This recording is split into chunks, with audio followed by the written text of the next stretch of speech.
Hey everybody, welcome to Rev'd Up for Sunday. We are the clergy of St. Mark's Episcopal Church in New Canaan, Connecticut, and one former clergy from St. Mark's Episcopal Church in New Canaan, Connecticut. I'm Peter Walsh. I'm John Kennedy. I'm Elizabeth Garnsey. And I'm Justin Crisp. Justin, tell us who you are now. I'm now the priest in charge at St. Barnabas, Greenwich. And so Justin was here in the early days. Everybody, this is our 100th podcast, and we brought back Justin just so we can have the fullness of full here as we take a look at the scripture of the day. We're going to take this pod in 2 bites. The first bite is we're going to talk about the scripture. This is Matthew's account of the missionary discourse. And then when we're done with that, we are going to talk about what it has been for us all to participate in the making the pod and its impact on our lives. But to begin with, we're going to start with Jesus and Matthew's Gospel.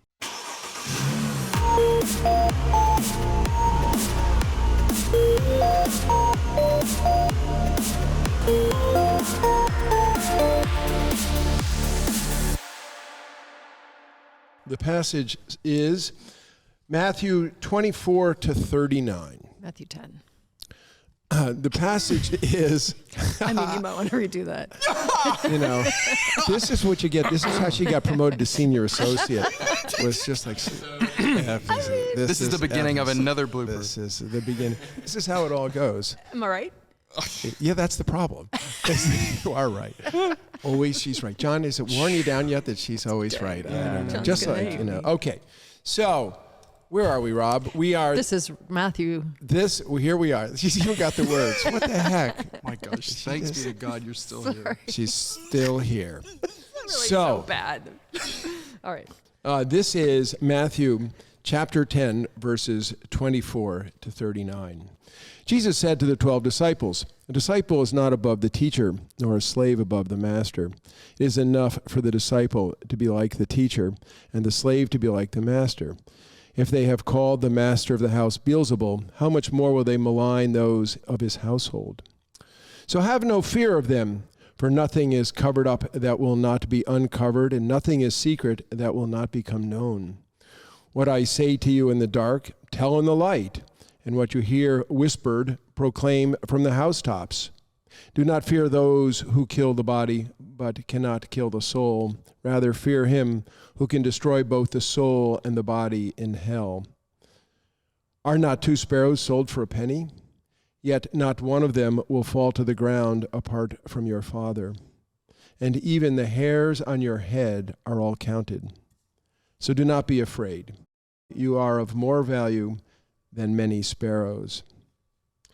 Everyone, therefore, who acknowledges me before others, I will also acknowledge before my Father in heaven. But whoever denies me before others, I will deny before my Father in heaven. Do not think I have come to bring peace to the earth. I have not come to bring peace, but a sword. For I have come to set a man against his father, and a daughter against her mother, and a daughter-in-law against her mother-in-law, and one's foes will be members of one's own household. Whoever loves father or mother more than me is not worthy of me, and whoever loves son or daughter more than me is not worthy of me. And whoever does not take up the cross and follow me is not worthy of me. Those who find their life will lose it, and those who lose their life for my sake will find it." That's some pretty cheery stuff for the early days of summer. Yes, well, this is not exactly Matthew 11 where he says, "Come to me, all you who are heavy laden and burdened, and I will give you rest." Well, I think that you guys brought me back with the express purpose of bringing some action from the church fathers back to the podcast. Although I understand that my man John Kennedy has been doing a pretty stand-up job in that regard. I just have to say I was spending some time with the fathers this morning, as I do very often. That's a joke, by the way.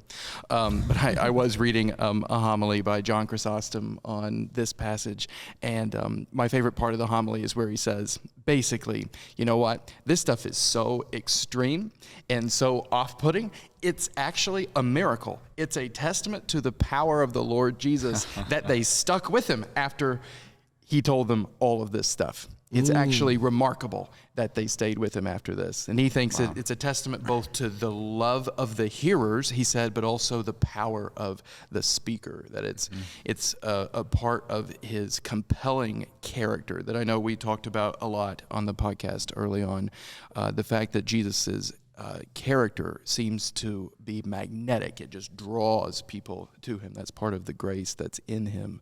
And just the fact that the passage is so off-putting, and yet these guys, they still stick with him, is a testament to that. So just staying at 30,000 feet with a little bit of a...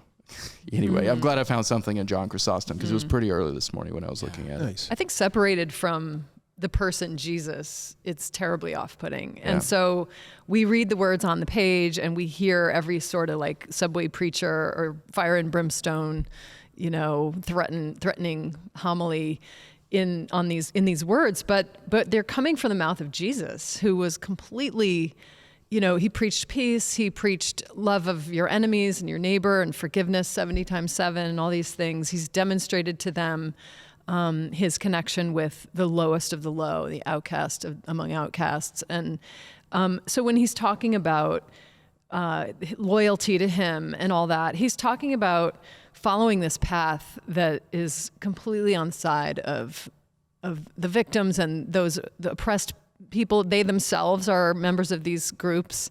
And, as Jews oppressed by their, by Roman government and everything. So I think that anachronistically, we can read it as the most horrifying kind of cult leader demanding your firstborn child and your blood, But I think it's just been so many centuries of comfort in our Western Christianity that we don't really feel the urgency that Jesus has in these words, and what we fear. We've been taught to fear hell, as if it's some place of everlasting punishment that God's going to send us to. But I think in this passage, Jesus is saying, fear the one of this world who, when you get caught up in the way of this world, is hell in itself, and it will destroy your body and kill your soul. The dehumanizing way that we live on this earth. And Jesus comes to offer this alternative way, which then the passage becomes this encouraging, almost uplifting encouragement that he's got this razor sharp kind of path for us to walk, and it becomes clear what's at stake. Yeah. It's so interesting to think about how Jesus is like the only person who can get away with saying this. True. But it's also equally interesting to think about whether Jesus should get away with saying stuff like this, because in the middle of it is, if you acknowledge me before others, I will acknowledge you before my Father. If you deny me before others, I will deny you before, not the Father, my Father, right? Like, this is some high Christology stuff. And it definitely shows how Matthew had a high Christology, that this wasn't invented by the Gospel of John or the later church. But it also challenges us with the question of who is Jesus? Like, here he is not just like a teacher of ideals that, like, if you want to make your life better, you might consider.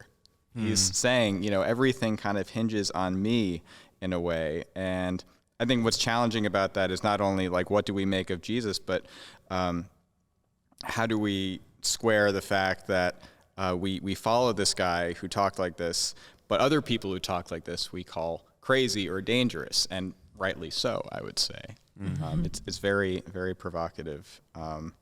Yeah, I think one of the things that we face here is not only do we have Jesus talking, but it's incarnate in the worlds in which, the context in the worlds in which we live, and the way we look at the Bible. And it seems, if you look with the scholarship at this, that what Matthew has done is he's taking many of these random sayings of Jesus, out of the Q source, the quell source, the source that's known as source. And if you study the way this is used in the other scriptures, it seems that Matthew has collected these sayings and put them into the missionary discourse. And so sayings that might have been spoken by Jesus in another context get put together in this context and take on the meaning of the missionary context. And that the sayings are seemingly piled one almost randomly on another. They are put together in some order. But it's in some sense, it's hard to find what is the central theme here besides suffering. And it's interesting, Elizabeth, that you've started us off with it from a certain lens. This is actually good news, and then from another lens, this this is anything but good news, depending on how one might think about it. And I do think that we do also read it, of course, in the context of people who are not killed for our faith, but we certainly do experience Jesus as divisive in family and in the world, and even in the podcast. The things that we say about Jesus in the podcast, not everybody thinks are so good. I was noting earlier that I don't look at the comments all that time, and so yesterday I decided I should, and the one that popped up just said sad. So whether or not you're mad or sad because I'm talking, sorry about that. But anyway, that's the way it is, right? I mean, that Jesus does divide, and he's very strong, and even as the Prince of Peace, we can get to that, the sword and the peace here in a moment, but even as we would understand the Prince of Peace, not everybody's looking for peace, or he's not my peace, or he's, he's not pablum, he's anything but pablum, and we're getting here something that's just not pablum. Yeah. Oh, wow. So I can't believe that I'm about to make this comment because it's very, very out of character for me, at least in my first iteration on the podcast. John, I am all about the high Christology. I really, really am.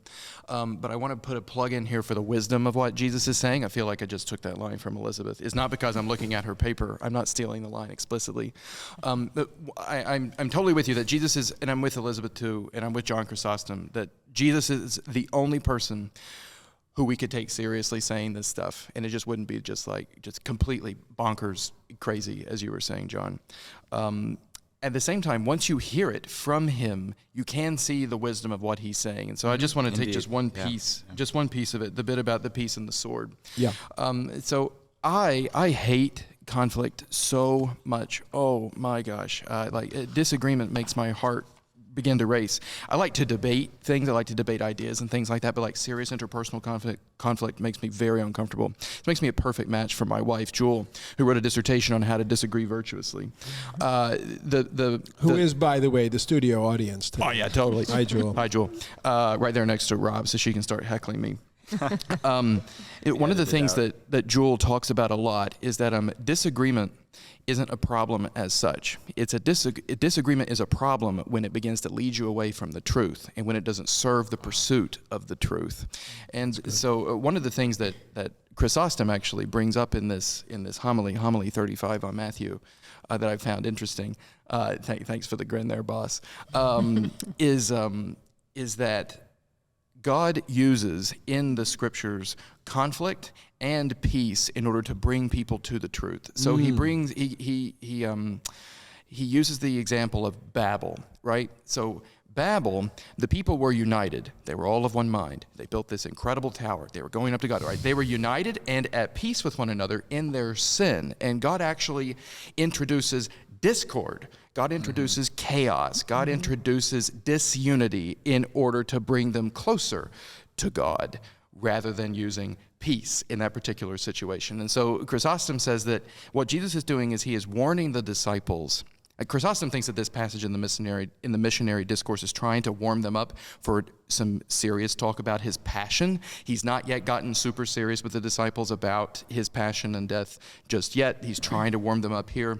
And so what Jesus is doing is he's trying to get the disciples accustomed to the fact that he is likely to be like the introduction of languages in Babel, right? People are going to encounter him, and he is going to cause things to come to light. He's going to cause disagreements, real disunity to come to light in the service of coming to the truth later on, right? He is the Prince of Peace, but not yet. Not yet. Not before the Tower of Babel, the tower of human sin, falls to the ground. Not yet. Wow. Justin, you just pulled a Gerard on us. I know. This is way off brand for me, talking about wisdom and Gerard. It's great. But, because I say that because, Jesus is exposing, I think his whole, one of the major events that occurs with his coming incarnate and dying on the cross as a victim, he's exposing our whole system. And when and any time that justice is hard fought and won, there's a whole chaotic aftermath where the whole order is upset and everybody's angry. And, not everybody, but the people who have been thrown off their thrones are angry. So I think that's where the discord comes in, because there's been a false peace where some are victims of the system and they can't get out of that position. And, there's this ranking of rich over poor and, male over female, all the things, all the categories. And once justice begins to be introduced, the light has shone on where we're so broken. That's exactly where justice healing can come. But we have to agree to, as Gerard would talk about it, it's the desires of God for each other and with each other, and not envy each other's position and wealth and privilege. So, it's just as dangerous not to disagree as it is to disagree. If you don't disagree in the face of justice, your silence is complicity. Yeah. So, anyway, hear to what you said. I think that's incredibly interesting from Chris. Ultimately, the healing of the human family and of the human soul, the human person is Jesus's aim, which is clear enough from reading the Gospels and so on. But it's clear also in this passage. You look at the last verse 39. The beginning of it is hard, but it follows. It is followed by those who lose their life for my sake will find it. It's about finding life. All of this is about finding life. That's good. And the tendency of human beings living in society is to lose oneself in the crowd. Nowadays there are many crowds, but I wrote a list of crowds. The nation, the family, the political party, if you're in the military, any one of these are buckets that people very eagerly or perhaps unconsciously just cede their judgment, their identity, their values, their purpose to. And that's not good for anybody. Even if a group is good, it ideally would be made up of people who are thinking, not to use a cliche phrase, but for lack of a better word, thinking for themselves on some level, have an active conscience, are exercising discernment. I think rightly, we have, and a lot of our colleagues have, critiqued a tendency in Christianity, Western evangelical Christianity in particular, to be too focused on the individual, and have said, it's equally, if not more, about the group. But it is also about the individual. And we get that here when Jesus says, all the hairs on your head are counted. Nothing happens on the most micro level apart from God's knowledge. And I think Jesus is summoning his disciples and summoning us to be active, to differentiate ourselves from the various groups that we could sort of blend into and lose our souls in. Yeah. Oh, interesting, John. I guess I was the hairs on the head, which we have previously visited here. That was great, by the way. That was the Trinity podcast. Going viral on Instagram. That's right. Reverend Elizabeth picking about the hairs of our head here, John. Hairs plural, thanks be to God. Yes, that's right. Hey, let's just say that hair is an important thing in many religious traditions. It is, yeah. It really is. And if you look up hair in the Bible, there's a lot about hair in the Bible. I mean, Samson's hair, and there's a lot of hairy stuff in the Bible. But that's perhaps a podcast for another day. But the hair on the head here, of course, is to say that God has an unspeakable knowledge and love and care for each of us in the midst of the trials of our lives. And that I think what Jesus is saying here is that his coming causes trial. So the whole line about not peace, but the sword, which is, you all know, if you're paying attention to this, know that gets translated differently in Luke's gospel. where instead of sword we get a division, and that this is really in some sense the effect of his coming, but not the purpose of his coming. Right. So the Indeed. effect of the power of Jesus is that it causes these divisions, and sometimes it does feel like a sword. It does hurt, and it does cut, and that sword and that division and that cutting happens within ourselves, and it happens within our communities. And I'll take it back. I'll say in my own life, I find that when the truth of myself is shown to me, and that I'm not following quite the Jesus way, it does cut me. I do feel a certain kind of pain at being humbled, and I'm humbled by the truth that Jesus holds up in the mirror of his personhood and his revelation. That you see that, because he does teach nonviolence resistance. I mean, his birth. We have the angels singing. And we have Simon the Zealot and Matthew the tax collector all in the same group, right? If there's any guy who's keeping everybody at peace, it's this guy. But his presence is trouble. Is trouble for it troubles the waters. Yeah. Right. Indeed. Just one thing that I wanted to make sure that I touched. Just mentioned. We don't have to dwell on it very long. Is that in this little. There's a little throwaway line embedded in the sparrow saying that I think is actually really important. So Jesus, of course, is trying to say that, you're of more value than many sparrows. God cares about the sparrows. So God, if God can care about these sparrows, just imagine how much God cares about you. That's where the hair thing comes from. And I just want to make sure that we don't miss the fact that God cares about the sparrows.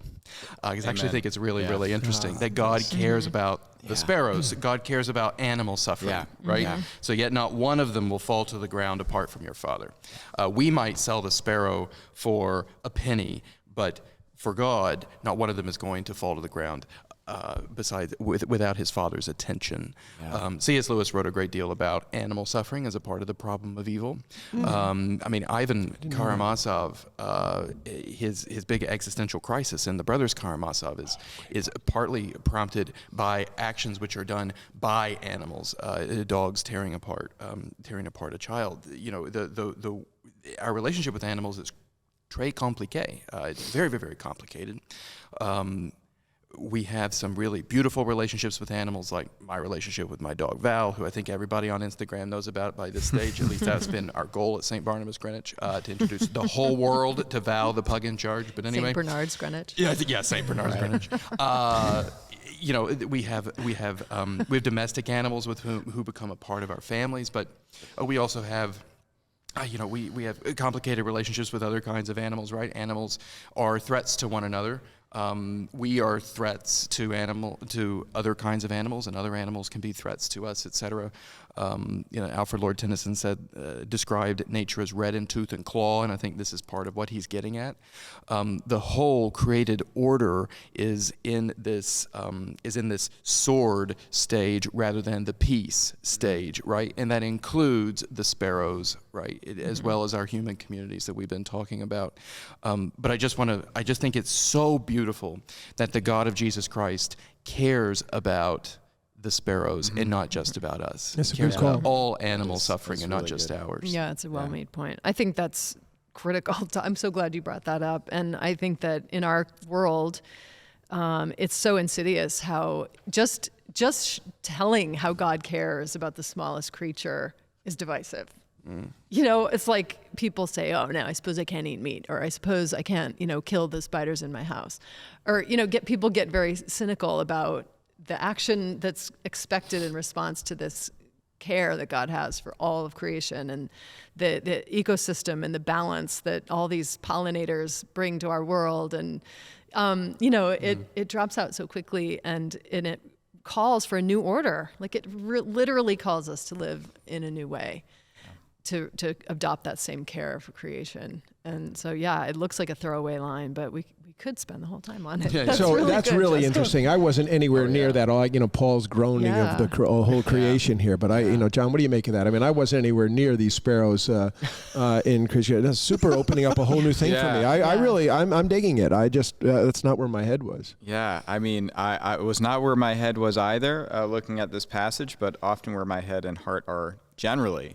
I care immensely for the world, although I'm not really good at showing it.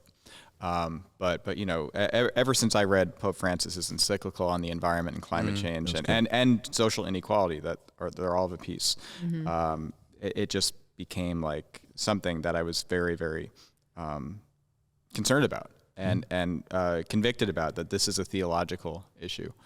And that it maybe requires some sort of theological response. I mean, this won't drop for another couple of weeks, I guess, this episode. But right now we're dealing with the smoky air from the wildfires, and New York City turned orange yesterday. And Right. I don't think that's happened before. It looks apocalyptic, and maybe it just doesn't look apocalyptic. Maybe it is in some way. And of course, this is. Again, of a piece with how we treat our planet, I mean, ecological conversion, I think is part of living out the gospel these days. Absolutely. So what y'all can't see behind the camera is that Jewel is holding up signs for how much time we're taking as we enjoy our conversation. Whether or not you're enjoying our conversation is yet to be seen. And of course, you have the power to click, so that may be the end of that. But just to keep us moving, we're at 25 minutes in here. I want to just touch the family values issues here. Okay, there's a lot of stuff that gets put out there about Jesus is the family guy. And only thing I can think about that is they didn't read the same book that I read. That I think that Jesus' conversation about division in the family is personal. That we clearly get from the scriptures that Jesus caused a tumult in his own family. Remember that great scene where they show up because they think he's nuts, and Jesus says, "Who was my mother, my brothers?" And he says, "You all are. Forget those people at the doorway." He just casts his family out here, and so Jesus is saying, "I'm gonna divide. It's gonna. My presence is gonna divide you and your family." And you were talking about our tribal values earlier, and family being one of those. So, what do you make of Jesus, and his family values? I have I really wrestle with it. I think it's important to say, first of all, that for my part anyway, I believe that the whole of the scriptures are divinely inspired, and that part of the genius of the scriptures, part of the divine inspiration of the scriptures, is that they give us many, many different angles on the same questions. I mean, the scriptures are wildly diverse in their viewpoints, in their theologies, and so on.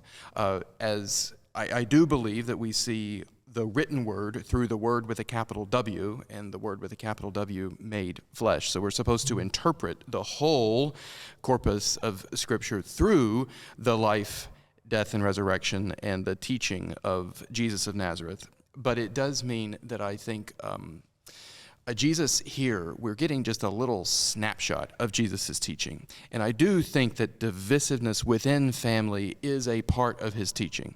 The fact of it, I think, the fact of it. And the fact that it might, I don't think he's looking for, I don't think that Jesus, I don't interpret Jesus anyway as counseling division within a family as such. I think he is saying that for the sake of a greater good, namely following him, losing your life so that you can save it, and so on, you might very well find yourself in a position where a son is set against his father, a daughter against mother, daughter-in-law against mother-in-law, and so on. And that is the real world, right?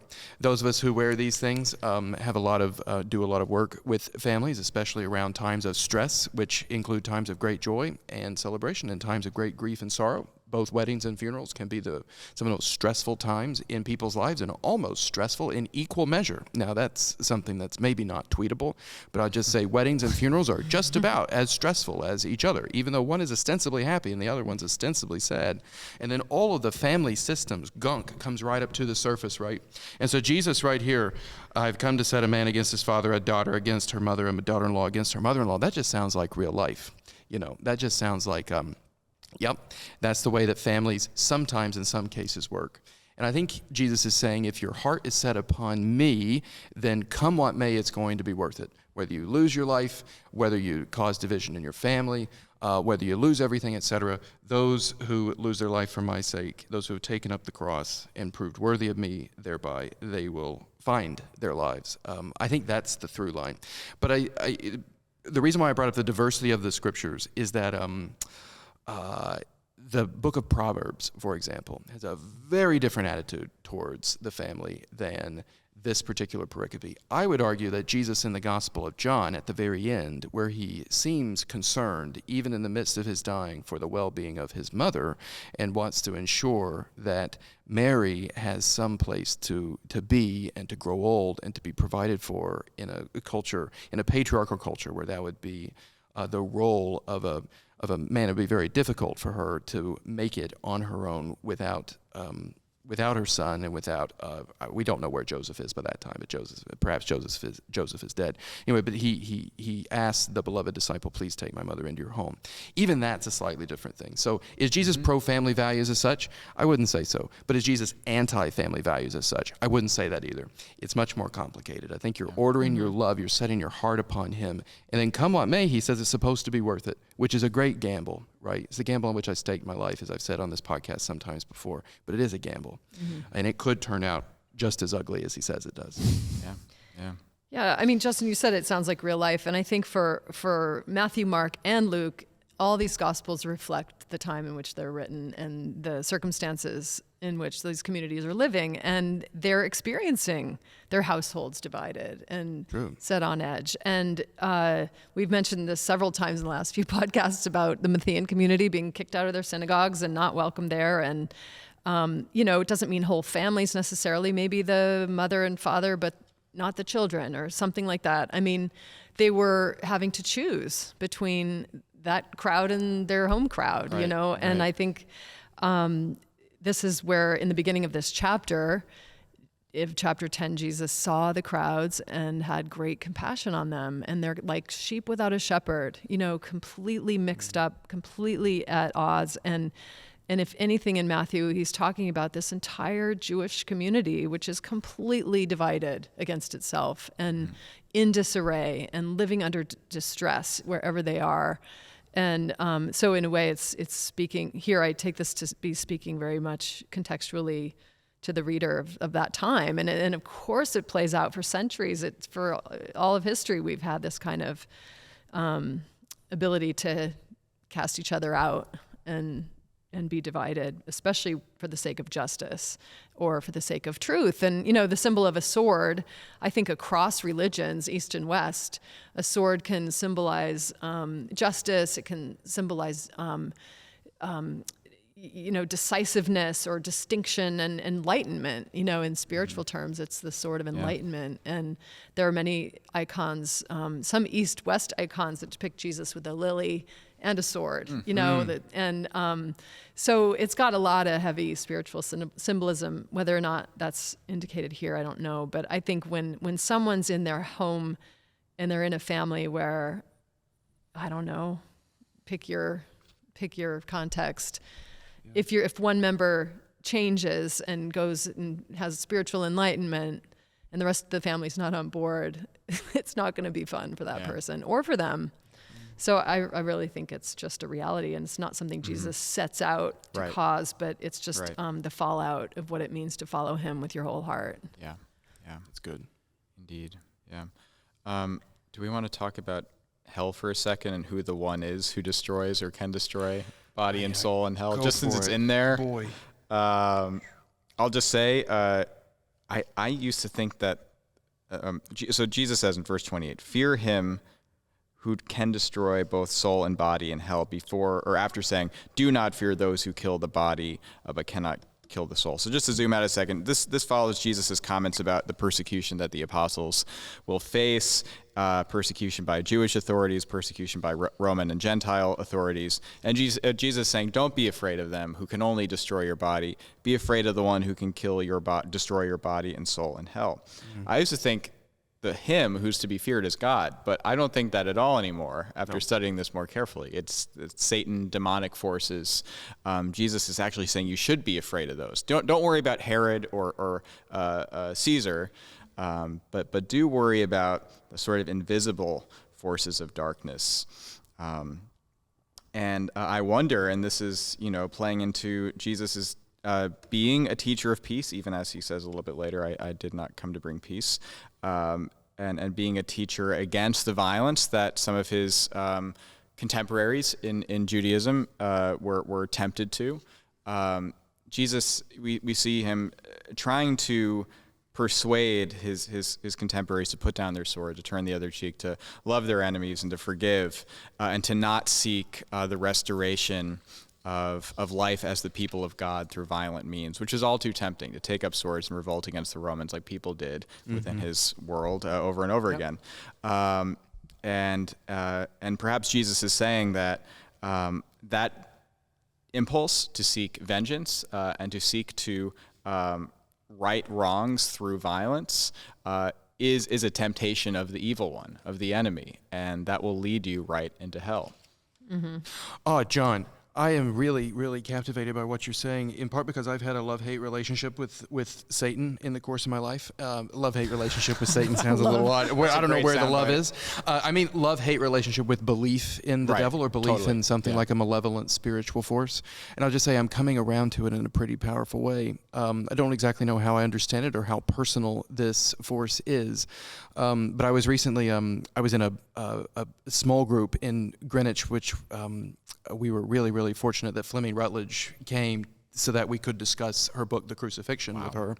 And the adversary, I think, this is going online, so I hope I've got this right, and with apologies to Fleming if I did not. But I believe that the adversary is her preferred term for the evil one, or for Satan, or for these spiritual forces of wickedness which rebel against God. But in her book, The Crucifixion, she says a big part of what Jesus is doing is Jesus is defeating the adversary, everything which is in rebellion against God. And this rebellion against God is irreducible just to us and irreducible just to our societies. But there is some kind of a nothingness, a power of nothingness, which is just trying to suck the life out of all of creation.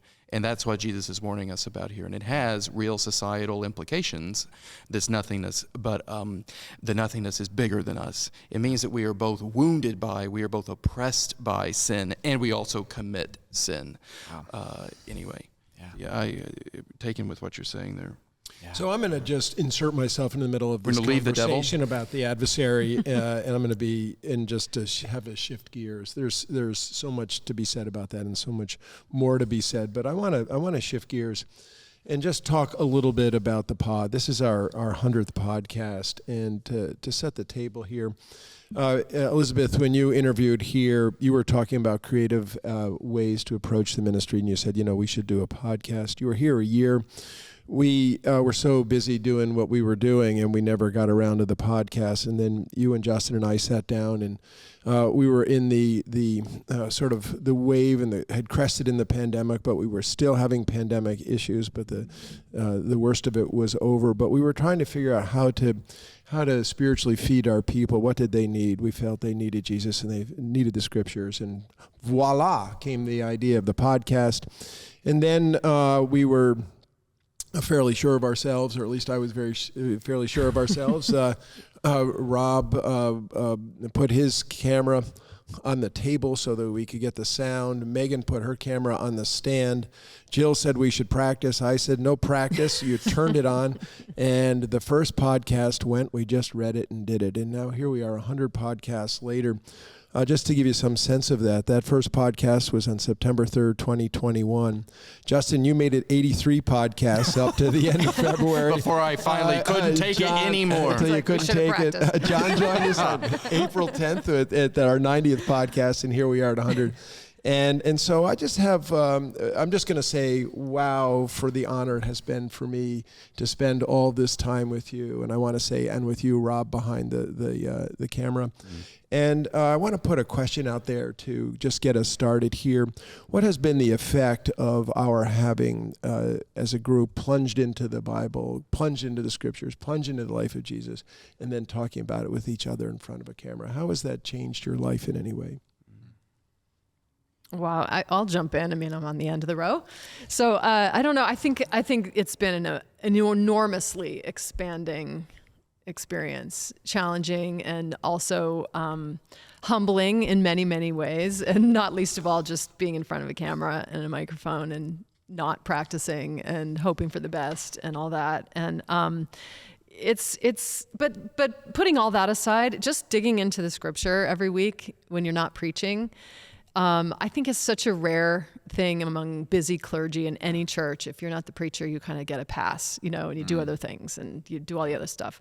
But here, I mean, it's been such a rich discipline to pour into the gospel, come together and just discuss it. If we did this just on our own, it would be worthwhile. But to share it with people watching and listening and to hear feedback and to engage people week to week, it has completely transformed my experience as a priest, a parish priest. I think there's just so much to say. I'm not going to hog all the time. Yeah, but that's off to a good start. Yeah, that's two thumbs right. up. Yeah. And apologies for all the, mumbling along the way, here and there. But Oh my gosh! I just say in my new office in Greenwich, I have a photo which you all gave me on my way out the door.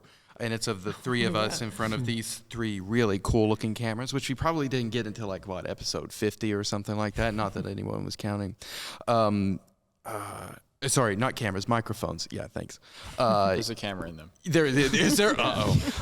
A dental camera. Uh-oh. Yeah, and it's there partly because it reminds me of my great affection for the two of you, and I knew John in previous iterations of his life at St. Mark's and also at Yale Divinity School. So my affection for this place and for all of you, but also to remind me that I'm not alone in any of the work that I do. None of us are alone, actually. It's the great gift of the community which Jesus is founding, the community which Jesus is sending the disciples out in the missionary discourse in Matthew to found, that we are not alone, that Jesus is with us even till the end of the age, and that he is with us foremost when, foremost is maybe too strong, but he is certainly with us as he promised to be when two or three gather in his name, and that's what we've been doing. It's been a great... it's been great balm to my soul spiritually. I would echo everything that Elizabeth said, but she said it better than I could, so I won't. But my mind has been changed and expanded 1,000 times over, even reflected in this podcast today. I mean, I hope that Elizabeth in particular feels like she had some influence, given that I came back from 2 months away and all of a sudden I'm sounding more like her. Poor Peter. I know, you're like, I went the wrong direction. But anyway, it's been spiritual balm for me. Beautiful. Super beautiful. John? Yeah, I mean, I said this off camera a couple weeks ago when we were talking about the 100th episode, but I kind of feel like the guitar player in the Red Hot Chili Peppers who was in the band for 2 years when they were inducted into the Rock and Roll Hall of Fame. I just showed up. Yeah, you just... You started high, though. They're celebrating 40 years of music, but one of the guys just showed up. You made it 10 episodes. I did 10 episodes. I've been in 10% of the podcast. Yeah, that's right. I would echo what both of you have said. I mean, I'm just overwhelmed with gratitude that this is a part of my life now. It is really hard to make time for this stuff, and I think sort of the genius of making this part of our job is we have to do it. When I was, in discernment and formation for the priesthood, I hoped that my life would really involve regular sort of diligent study of the scriptures as our vows say when we're ordained. And now that's become a reality. And I know I'm a better pastor, priest, teacher, which is sort of the threefold office of the priest in our ordination rite for it. And it's a lot of fun too, and it's a great way to reach people. And so I love that we're leaning into the digital age in a way that enriches our ministry and enriches our common life. So it's all good. Yeah. Oh, thank you for that, John. I mean, part of the reason that you were called here was because of the podcast and in trust in who you are as a person and as a priest and as a man of the Spirit and your brain. I don't know. I think that for me, that it is also like you two caused a deep and profound change for me and in my experience of the priesthood too. and just that the content becomes the center of your life. And it has changed my relationship with Jesus and deepened it, and it has certainly changed my relationship with the Scriptures, and in particular, I might add the Hebrew Scriptures. I've become so excited about the Hebrew Scriptures. I feel like I have a tremendous love for Judaism and Jewish people. I mean, it sounds like a funny thing to say, but I am so enlivened by the richness of Jesus as a Jewish man embodying the Scriptures, and how I unfortunately viewed him through a Christian lens, and therefore I robbed Jesus of the fullness of who he was and who he is, what's being presented to us. And so that's also had a huge change for me, both in Jesus, the Hebrew Scriptures.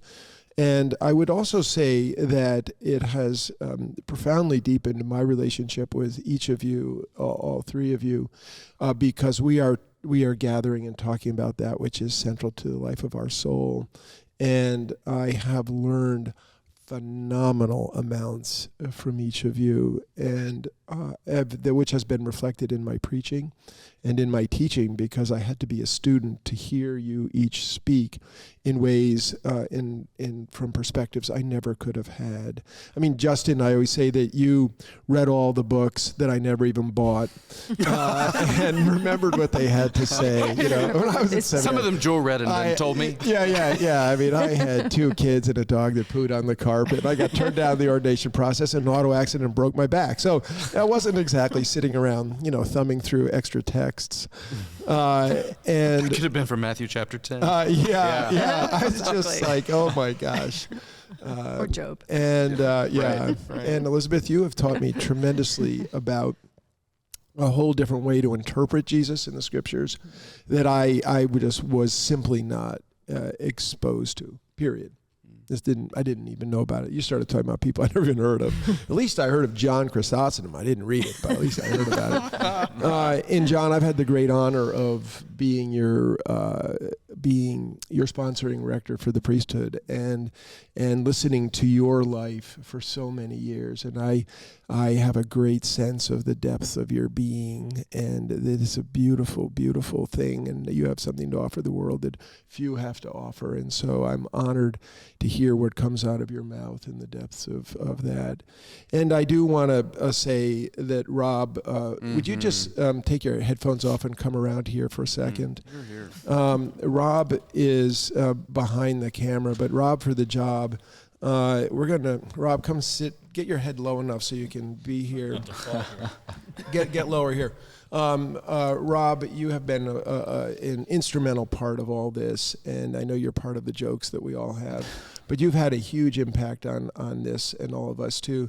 And folks, we're going to have a pod in which Rob is the man.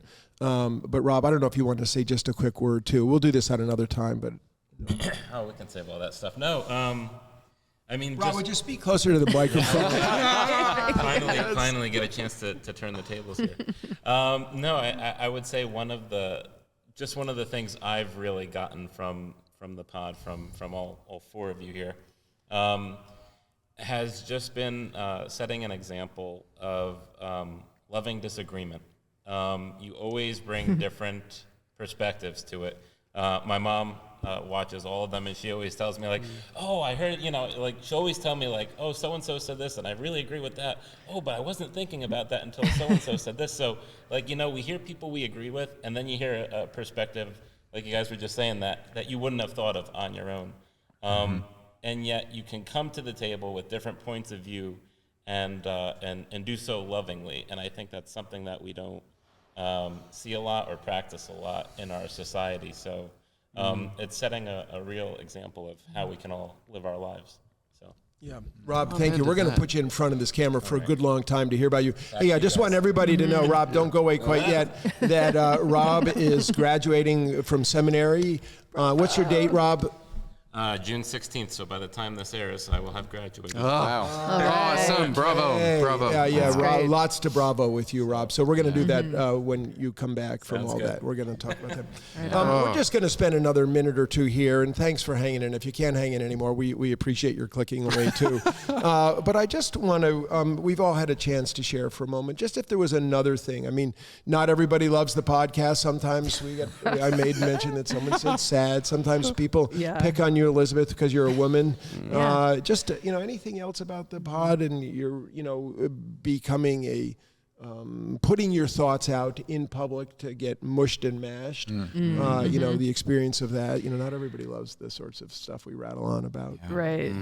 I would start with the fact that when I said this has also been a humbling experience, I think that has to do with never having enough time or presence of mind to say everything I want to say or well enough what I hoped I'd say or thought about, and then also hearing what you all have to say and not being able to fully respond or process until later.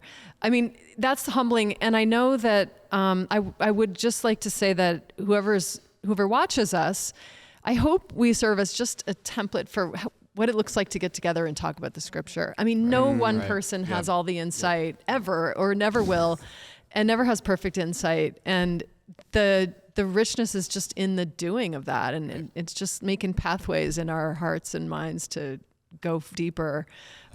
So, whatever we say and however much people disagree, it's just bits and bobs of what we think that day. It's sort of all the best. We bring ourselves and put ourselves out there knowing we hardly know anything, and we've studied, but there's so much to learn from this for the whole of our lives. Yeah. So anyway, that's what I think. I think that we have had a lot of critical comments, but many positive comments. Some speak to our faces about the content. We don't see all the comments in print, but I think it's good. It's good to be provocative and to get people thinking for themselves. And I don't think people give us nearly the feedback that they could or think they can. I hope people will give more feedback as we go along. I'll say I've been really moved by the well, I'll first say that this is the only comment section I have ever read with any kind of regularity. I most often think that comment sections, especially for like major newspapers like the Times of the Journal or something like that, I mean, you want to talk about fear him who can destroy both body and soul in hell.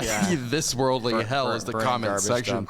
Oh my gosh. But the comments, there have been like anything, right? There have been bumps along the way with our public comments, and the bumps are all good, right? We disagree with each other, so bring it on, right? If you think you've got the truth, tell us, help us, right? We're all looking for the truth here.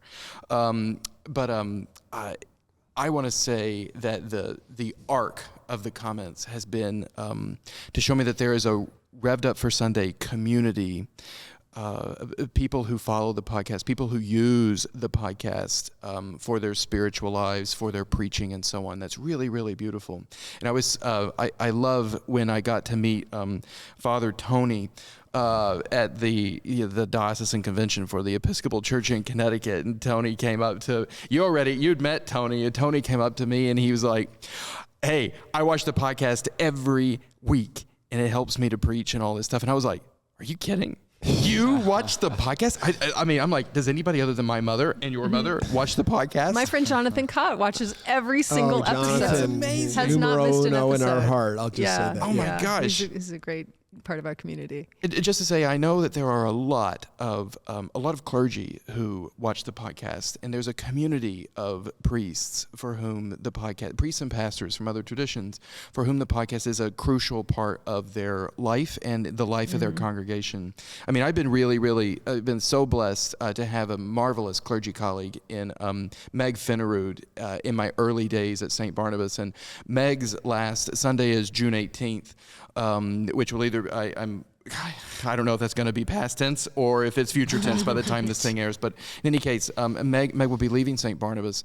And so then I'm going to be entering into different season of my priesthood, which I've never experienced before. A season of my priesthood without a sustained clergy, sustained priestly friend or colleague in the parish. And so I can only think that this podcast, like I know it was for Father Tony, is going to become just even more important. So for all those people out there who are using this thing to try to have some approximation of the experience that I got to enjoy for 83 episodes in a row, just to say you're not alone. And what a great pleasure it is, what a gift it is to the people of my parish, St. Barnabas, which Jewel and I really, really love, that they now, today, for this podcast anyway, they get to learn from the three of you. And, you know, they're welcome to tune in just so long as they keep coming to St. Barnabas, too. But anyway. That's so funny. Yeah. Yeah. No, I watched the podcast, listened to the podcast since it started to help me with my preaching before coming here. I was in the car last week and was listening to the podcast, which was not the first time I've done it, but there's something especially surreal about that moment and how, hearing my own voice is part coming of it. out of like, the car radio. What? Yeah.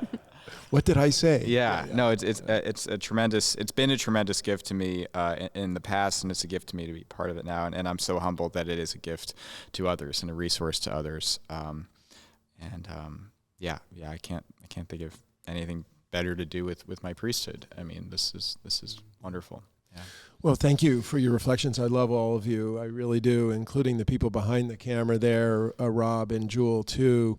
I would say I wasn't sure I was going to say this. I'll just finish with this. I was studying in this restaurant in New Canaan where we live.